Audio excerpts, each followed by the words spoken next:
Magandang araw mga bata! Ako nga pala si Teacher Abby.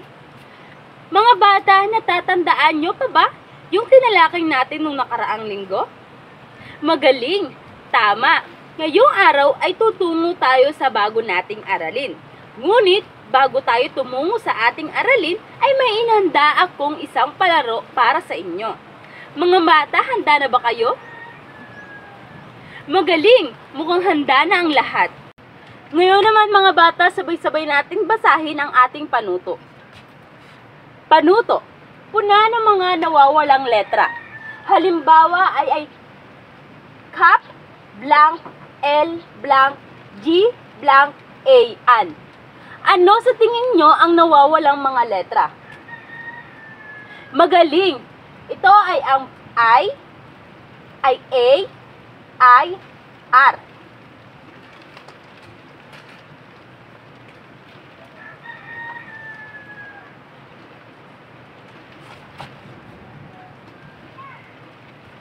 Magaling mga bata, ito ay ang kapaligiran. Kayo naman mga bata, ano ang nawawalang letra sa number 2? Magaling, ito ay salitang puno. Sino pa? Sa number 3, ano ang nawawalang letra? Magaling, ito ay ang salitang tao. Pang-apat, ano sa tingin nyo ang nawawalang letra sa pang-apat? Magaling! Ito ay ang salitang kalinisan.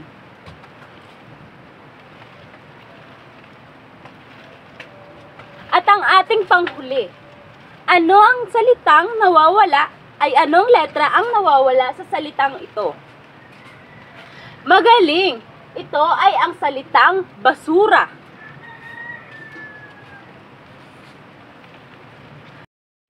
Magaling mga bata, natapos natin ang ating palaro.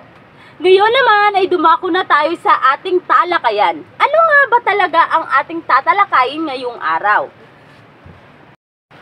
Mga bata, ang ating tatalakayin sa araw na ito ay ang pamayanang mapagmahal sa kalikasan.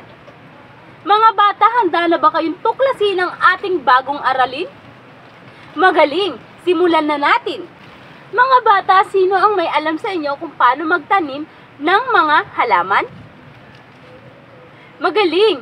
Yung mga hindi pa nakakaalam sa pagtatanim ng halaman ay tuturuan ko kayo kung paano.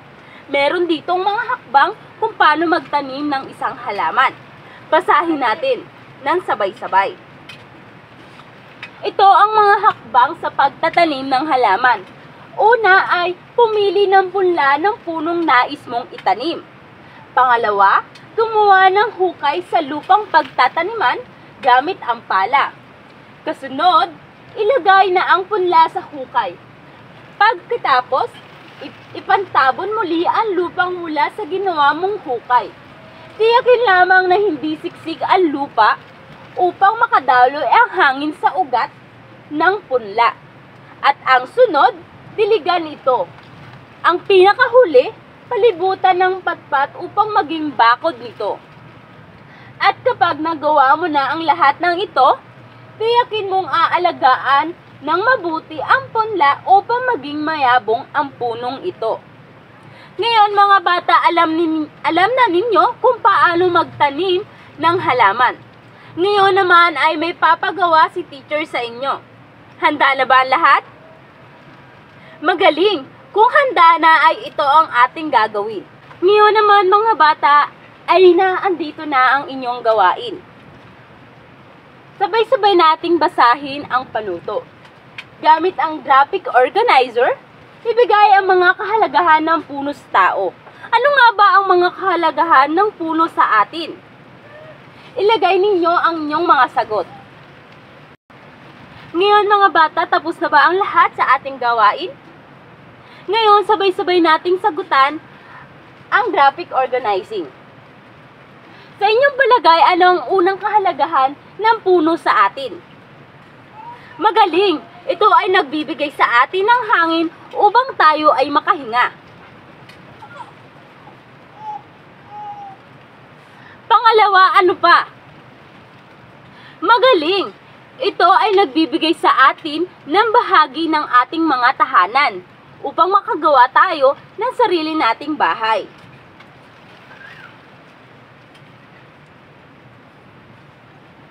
Ano pa mga bata? Magaling! Ito ay nagbibigay sa atin ng carbon dioxide.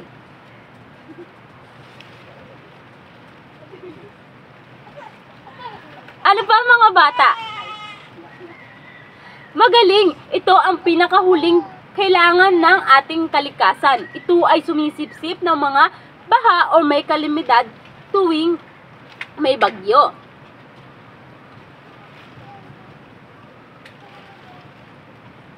Magaling mga bata, tapos na ang ating gawain. Ngayon naman mga bata ay may 3 akong katanungan tungkol sa mga hakbang na binanggit ko sa inyo sa pagtatanim ng halaman. Handa na ba? Magaling! Ngayon ay simulan na natin. Mga bata, ito na ang 3 katanungan ko. Unang tanong, ano-ano ang mga hakbang sa pagtatanim ng mga puno? Magaling! Tama ang inyong mga sinagot. Pangalawa naman, ano-ano ang mga salitang ginamit upang ipahiwatig ang wastong pagkakasunod ng mga hakbang sa pagtatanim ng puno? Magaling mga bata! At ang aking panghuling katanungan, paano nakatulong ang mga salitang ito sa maayos na pagpapahayag ng wastong mga hakbangin o pangyayari ayon sa mga pagkakasunod-sunod? Magaling mga bata! Mukhang alam na ninyo ang mga hakbang sa pagtatanim ng mga puno. At mukhang nasagutan na ninyo ang aking mga katanungan sa araw na ito. Magaling mga bata! Mukhang alam na ninyo kung paano magtanim ng halaman. Ngayon mga bata ay bibigyan ko kayo ng isang gawain sa araw na ito. Handa na ba? Magaling! Mga bata, bago tayo tumungo sa ating gawain, ay may kunti akong paalala tungkol sa ating aralin. Mga bata, ang mga salitang ginagamit upang masabi ang tamang pagkakasunod-sunod ng mga pangyayari ay tinatawag na salitang pagsignal.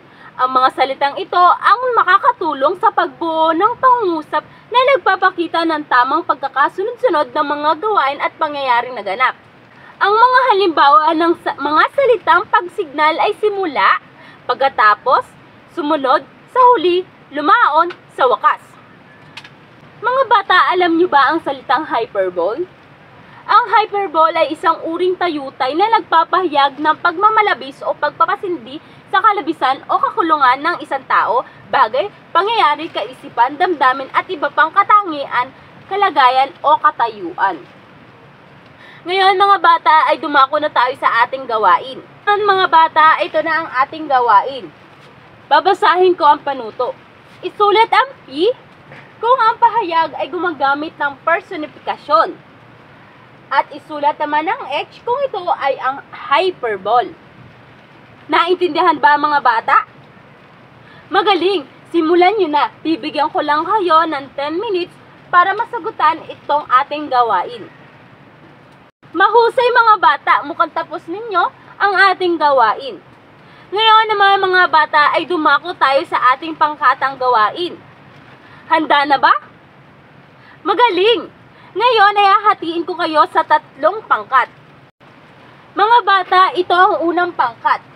Ang group 1 ay ang gagawin nila ay gumuhit ng isang larawan na nagpapakita ng kalinisan sa kapaligiran.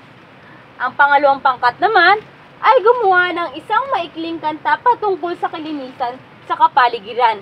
Ang gagawin nilang kanta ay kahit isang stanza lang, mapakita lang doon ang kalinisan sa ating kapaligiran. At ang pangatlong grupo naman ay gumawa ng isang tula na tungkol sa kalinisan ng ating kapaligiran. Kahit 2 stanza lang ang gawin ninyo sa isang tula. Bibigyan ko lang kayo mga bata ng 15 minutes upang magawa ang ating gawain. Magaling mga bata, mukhang tapos na ninyo ang ating pangkatang gawain. Tatawagin ko ang pangkat una para ipakita ang kanilang gawa. Magaling! Ang unang pangkat ay nakagawa ng isang larawan na nagpapakita ng kalinisan sa ating kapaligiran. Ating itong palakpakan sa kanilang gawa. Ang pangalawang grupo naman ay magpepresenta ng kanilang maikling kanta sa patungkol sa kalinisan ng ating kapaligiran.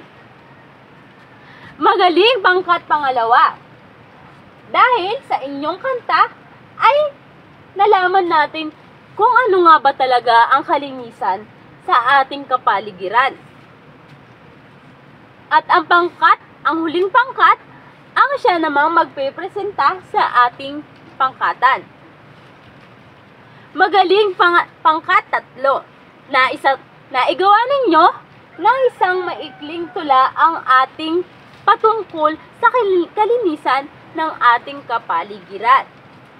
Mahusay mga bata, mukhang alam na ninyo kung paano ang kalinisan sa ating kapaligiran. Ngunit bago tayo matapos sa ating tatalakayin ay may hinahanda akong isang takdang aralin para sa inyo. Yan mga bata, ito ang aking takdang aralin para sa inyo. Ito ay magbigay ng 5 na halimbawa ng hyperbole o tayutay patungkol sa kalinisan sa kapaligiran. Alam kong magagawa ninyo sa inyong mga tahanan ito. Yun lang mga bata at maraming salamat!